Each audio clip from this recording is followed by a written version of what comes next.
Olá, povo de Deus, tudo bem com vocês? Espero que sim. Espero que Deus esteja inundando cada um de vocês de bênçãos. Vamos meditar em uma palavra rema?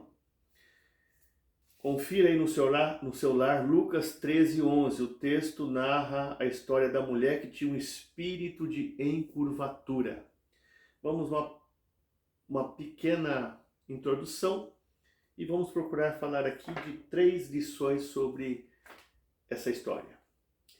Bom, na pequena introdução, havia mais ou menos 500 sinagogas do tempo de Jesus. E para se adentrar em uma sinagoga, a pessoa tinha que ter mais ou menos 30 anos de idade, que era uma idade considerada madura. Esse texto, qual o amado médico Lucas nos narra, ele nos narra com muita propriedade, porque ele era médico. E o assunto a ser tratado é a cura de uma mulher que tinha um espírito de encurvatura. Esse dia era sábado. E não era muito normal uma mulher estar dentro de uma sinagoga. Se ela estivesse dentro de uma sinagoga, ela estaria atrás da mureta, que era ali um lugar onde ficava o início da entrada. E havia essa pequena separação para entrar verdadeiramente dentro da sinagoga. Ou ela estava do lado de fora assistindo o culto pela janela. Vamos essas 3 lições sobre essa história. Primeira lição, última da fila. Esta mulher vivia desesperada nas últimas colocações, mas tendo esperança que poderia ser contemplada com um milagre. O que nós aprendemos aqui? O melhor posicionamento para Jesus operar um milagre em nossas vidas não são nas primeiras cadeiras de nossas igrejas. Muitas pessoas pensam que por estarem nos primeiros lugares, nas primeiras cadeiras das igrejas, vão ser mais bem vistas por Deus, vão ser mais contempladas por Deus, vão ser mais atendidas por Deus. Eu creio que é essa a motivação dessas pessoas. Não estou dizendo que é errado nem pecado sentar nas primeiras cadeiras, mas nós vemos pessoas que têm essa motivação, quando chegam nas igrejas, apressadamente vão lá, ou já mandam cuidar um lugar, colocando em cima da cadeira uma bolsa, um objeto ou qualquer outra coisa. E nós temos que entender que essas motivações são erradas. Olha o que Jesus nos diz em Mateus 23:6, que gostam dos primeiros lugares dos banquetes e das primeiras cadeiras nas sinagogas. Ele está se referindo aos fariseus, que se achavam estar sempre em um nível, em um patamar, em um degrau mais avançado de que todos, se consideravam santos, perfeitos, já estavam quase morando no céu. Veja o que Jesus diz em Mateus 20, versículo 16. Eis que derradeiros serão primeiros e primeiros serão derradeiros. Então eu quero dizer algo para você aqui. Pode ser que você esteja se sentindo o último da fila. Pode ser que você esteja se sentindo nas últimas colocações, esteja desesperado, desesperada por um milagre, mas está sempre lá nos últimos lugares da fila. Mas eu quero dizer algo para você. Deus não se esquece dos seus. Deus vai inverter tudo isso. Você se lembra o que foi dito lá em Gênesis 8:1? E lembrou-se Deus de Noé. Deus sempre lembra-se dos seus. Você se lembra quando era para Davi ser ungido a rei, 1 Samuel 16:11, Samuel vai até a sua casa. Jessé, o belemita, apresenta os seus filhos, passam um a um na frente de Samuel. E nenhum deles era o escolhido. Porém, Jessé, o belemita, não apresenta a Davi. Se esquece de Davi, como os seus irmãos também se esqueceram de Davi. Porém, Samuel diz, só são esses os seus filhos? Ele diz, não, ainda tem um menor. Mas está apacentando as ovelhas. Preste atenção que quando ele diz mas, ele está desconsiderando Davi como um alguém que tem um potencial para ser o escolhido, como um alguém que realmente tem as credenciais devidas para ser o escolhido. Porém, Samuel o corrige e diz, olha, manda-o chamar, porque enquanto ele não chegar aqui, nós não vamos nos assentar na mesa. Ainda que todos se esqueçam de ti, como o pai de Davi se esqueceu dele, os irmãos de Davi se esqueceu dele. Deus não vai se esquecer de você. E Deus vai levantar profetas na terra para levantar você. Tome posse disso para a sua vida. Segunda lição. De modo nenhum podia endireitar-se. Endireitar-se no grego não está ligado a ossos.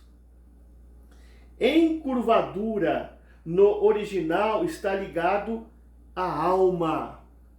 Então preste muita atenção que o assunto era sobre a alma feia daquela mulher e não do seu corpo encurvado. Não se tratava de uma mulher corcunda. O assunto ali era a feiura da alma daquela mulher. Você vai conseguir absorver tudo isso no final. Não sabemos quanto tempo esta mulher passou naquela sinagoga, mas nós podemos imaginar os boatos, os comentários, as cogitações, os pré-julgamentos que ela sofreu. Vamos aqui dizer que as pessoas diziam, ainda que ela se veja numa posição correta, ainda que ela se veja ereta, ainda que a sua aparência seja arrumada, a sua postura seja arrumada, ainda assim, na sua mente, ela vai continuar pensando, eu sou uma mulher encurvada. Por isso que está escrito em Provérbios 23, 7, assim como imaginou na sua alma, assim o homem o é. Eram esses os tipos de comentários que haviam. E são esses os tipos de comentário que nos tempos de hoje há sobre nossas vidas. Ainda que ele ou ela alcance as promessas, ainda que ele ou ela triunfe, conquiste, chegue aos lugares os quais Deus destinou, ainda assim ele ou ela vai continuar pensando da mesma maneira, vai continuar com a mesma autoestima baixa, alto valor baixo. Ainda que ele ou ela venha realmente fazer a diferença na terra, vai continuar a mesma coisa. Eles vão continuar vivendo da mesma maneira, não vai mudar a mente, a mentalidade não vai mudar, entendeu? É isso que as pessoas pensam de nós e querem que nós venhamos continuar vivendo na terra. Pode mudar tudo no exterior, mas aqui, não querem que mude, querem que mude, querem que você continue sendo a mesma pessoa. Foi mais ou menos isso que ocorreu ali naquele lugar. Mas eu quero falar para você aqui mais uma lição. E essa já vai ser a terceira lição. Vendo a Jesus, disse-lhe, mulher, estás livre desta enfermidade. Agora eu quero que você entenda algo muito interessante. Quando Jesus ministrou essa palavra sobre ela, mulher, estás livre desta enfermidade, ela estava ou atrás da mureta, dentro da sinagoga, ou ela estava lá na janela, do lado de fora da sinagoga, assistindo o culto pela janela. Porém, quando Jesus ministra esta palavra para ela, mulher, estás livre desta enfermidade, a alma dela foi liberta. Todo o peso que ela carregava saiu. Toda bagagem que não pertencia a ela saiu e espiritualmente ela foi livre. É o suficiente para ela. Ela sente alegria, paz, regozijo. Ela, quem sabe, está saltitando. Ela está sentindo uma leveza, porque ela foi liberta da alma, porque o texto diz, uma mulher que tinha um espírito de encurvatura que Satanás aprisionava. Mas quando Jesus libera a palavra, ela é livre.